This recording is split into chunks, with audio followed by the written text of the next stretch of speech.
சில கட்சிகள் அழிந்து போகும் தோன்றும். தமிழ்நாட்டில் எவ்வளவு கட்சிகள் காக்கா தேக்கா மாக்கா கும்பு கட்சி ஆரம்பிச்சான், ஒரு கட்சி கூட இல்லை. ஆனால் திமுக மட்டும் இருக்கிறது. காரணம் உதயநிதி பேச்சை பொலிட்டிக்கல் ஸ்பீச் நான் இன்றைக்கு தான் முதலாக கேட்டேன். அப்பா உனக்கு ஒரு சல்யூட். கருணாநிதி மாதிரி வராது, என்ன இருந்தாலும் ஸ்டாலின் சின்ன பண்ணுற மாதிரி இருக்காங்க. ஆனால் சில்லாலியிலும் சிறுதறியினார்கள். ஆலமரத்துடைய ஆலமரத்துடைய பழம் இருக்கிறதே, அதனுடைய இருக்கிற விதை மீனுடைய முட்டையினுடைய விட சின்னது என்று சொல்லுவார்கள். அப்படி ஒரு சின்ன இடத்திலே ஆரம்பித்தது இன்றைக்கு அருகுபோல் ஓடி இளைஞரணி பறந்து விரிந்த ஆலமரமாய் இருக்கிறது, பல தங்குகின்ற இடமாய் இருக்கிறது. அவர் உருவாக்கியது மிக உயர்ந்து நிற்பதற்கும் அவர் அரசியலை ஊன்றியிருப்பதற்கும் உறுதுணையாக இருந்தது. அது கலைஞர் அன்றைக்கு அது தன்னுடைய தலைவருக்கு பிறகு இன்றைக்கு ஆட்சியை நடத்துவதில் அது பெருந்துணையாக அவருக்கு அமைந்திருக்கிறது. அதை உருவாக்கிய ஒன்றை அப்படியே இன்றைக்கு உதயநிதி அவர்கள் எடுத்திருக்கிறார்கள். உதயநிதி பேச்சை பொலிட்டிக்கல் ஸ்பீச் நான் இன்றைக்கு தான் முதலாக கேட்டேன்.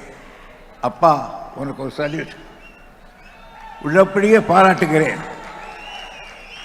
பொதுவாக அரசியல் கட்சிகளுக்கு ரெண்டு உண்டு, ரெண்டு பிரிவு. ஒன்று கட்சியினுடைய தொண்டர்கள், தலைவர். சில கட்சியில் தலைவர்கள் ரொம்ப கெட்டிக்காரர்களாக இருப்பார்கள், ஆனால் அந்த கட்சியிலே தொண்டன் இருக்க மாட்டான். சுதந்திரா கட்சி மாதிரி ராஜாஜி இருந்தார், ஆனால் கீழே ஆளலை. ஆனால் தொண்டர்கள் இருப்பார்கள், ஆனால் பெரிய தலைவர் இருக்க மாட்டார்கள். உங்களுக்கெல்லாம் தெரியுமோ தெரியாதோ, பெரியா சோசியலிஸ்ட் கட்சி இது மாதிரி கட்சிகளெல்லாம் நாட்டில் இருந்தது. அதுவும் போய்விட்டது. தொண்டர்கள் இருக்கிறார்கள், தலைவர் சரியில்லை, அதிமுக மாதிரி ஆகையினால். ஆனால் இந்த கட்சி இருக்கிறதே நம்முடைய கட்சி, தொண்டர்களும் சரி தலைவர்களும் சரி இரண்டிலும் வல்லவர்கள் இருக்கிறார்கள். அண்ணா அவர்கள் மறைந்த பொழுது எல்லோரும் சொன்னார்கள், இவர் மறைந்து விட்டார், அண்ணாதுரைக்கு பிறகு யார் இருப்பார்கள் கட்சியில் ஏற்பட்டுக்கொண்டார்கள். ஆனால் அண்ணாவை அப்படியே உள்வாங்கி அந்த இதயத்தை வாங்கி கொண்டு நான் வருகிற பொழுது தருகிறேன் என்று சொல்லி இதயத்தில் வைத்துக்கொண்டு ஆட்சி நடத்தினார். அண்ணாவின் புகழ் என்றைக்கு நிற்கிற மாதிரி மகத்தான திட்டங்களை போட்டு கலைஞர் அவர்கள் கட்சியையும் ஆட்சியையும் கழகத்தையும் ஒன்றாக சேர்த்து வளர்த்தவர். கலைஞருடைய பொற்காலம் அந்த காலம். அதற்கு பிறகு என்ன சொன்னார், கருணாநிதி மாதிரி வராது, என்ன இருந்தாலும் ஸ்டாலின் சின்ன பண்ணுற மாதிரி இருக்கார். ஆனால் சிறு விளக்கு உரைக்காதோ, சிறு விளக்கு சிறு தண்டில் அரைக்காதோ என்பதை போல நம்முடைய தளபதி அவர்கள் பொறுப்பேற்றார்கள். அவர் பொறுப்பேற்ற பொழுது எல்லோருக்கும் அந்த ஐயம் இருந்தது. ஆனால் நான் சொல்லுகிறேன், நான் அண்ணாவோடு நீண்ட பழகி இருக்கிறேன். கலைஞரிடத்தில் 53 ஆண்டு காலம் சேவை செய்திருக்கிறேன்.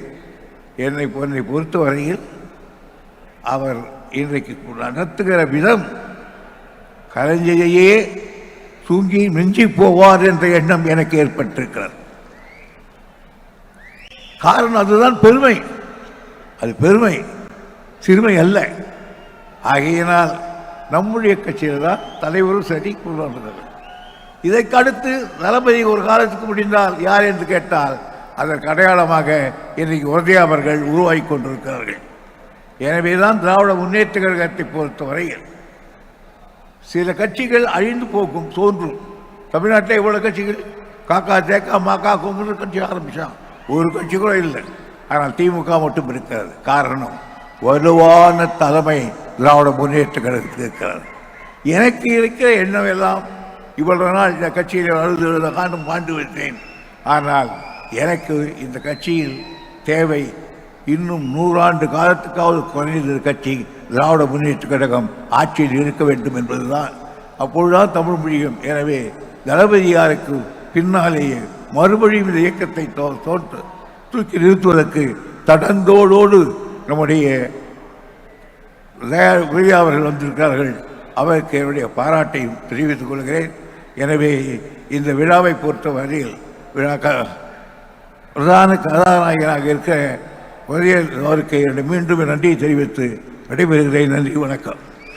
செய்திகளை உடனுக்குடன் தெரிந்து கொள்ள கீழ்கண்ட கேபிள் மற்றும் டிடிஹெச் நெட்வொர்க்குகளில் எம்நாடு செய்தி தொலைக்காட்சியை காணுங்கள். பாதகம் செய்பவரை கண்டால் நாம் பயம் கொள்ளலாகாது பாப்பா. மோதி மிதித்து விடு பாப்பா, அவர் முகத்தில் உமிழ்ந்து விடு பாப்பா. அண்மை செய்திகளை உடனுக்குடன் தெரிந்து கொள்ள இணைந்திருங்கள் எம்நாடு தொலைக்காட்சியுடன்.